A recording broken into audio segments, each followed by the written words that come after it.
spent almost 28 years in the Air Force, and I know how the government works. And when you've got 3 or 4 different agencies, bureaucratic levels that, you know, kind of build empires within their own. A false flag. This was done with absolute precision as to its timing. There's no doubt about it, even from the fact that this crew that showed up on that rig, nobody knew any of them. Yeah, so what's that about? Kind of build empires within their own. They don't always talk to each other, and I think that's the biggest thing. Yeah, but you can go to jail for this. Security don't need perfection, they need you. 10 minutes to the top of the hour and the top of the news. The first 4 United States senators are calling on BP executives to testify before Congress under oath.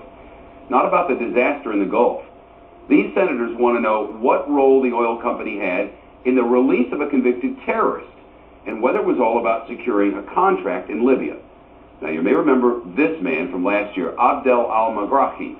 He's a Scottish government, well, I should say the Scottish government released him on compassion grounds, read United Kingdom government, after a doctor said he only had 3 months to live. Well, now doctors all of a sudden say he could live for many more years.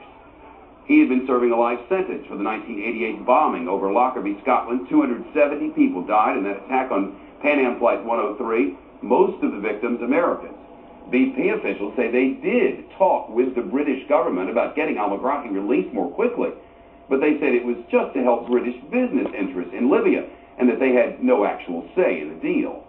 The 4 senators from New York and New Jersey, Democrats all, say they are simply not satisfied with that answer. Listen here.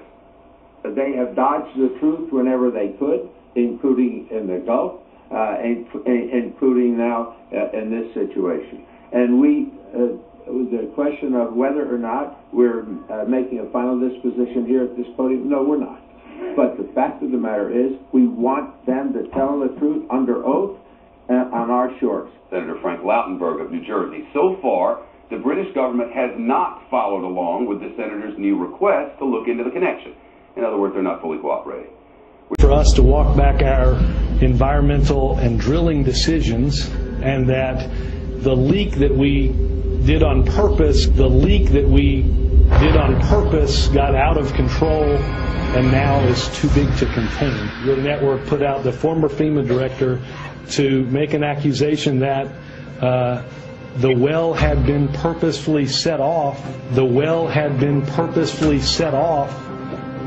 In order to change an offshore drilling decision. They're called, incidentally, those this is interesting, those Freemasons who are operating out of hospitals are referred to as Knights Hospitallers. They are the Knights Hospitallers. They're the ones that have control over the health in America.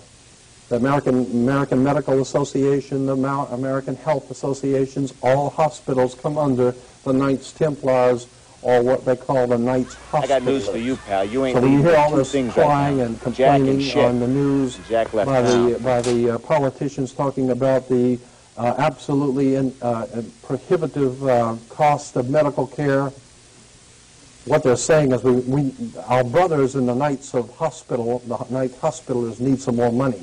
I don't like being up everything.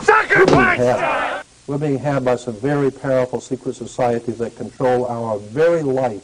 Everything we see, everything we hear, our food is dominated by them. They're putting chemicals in our food. They're killing our people. They're beating people up in the street. They don't really care. These are fascists.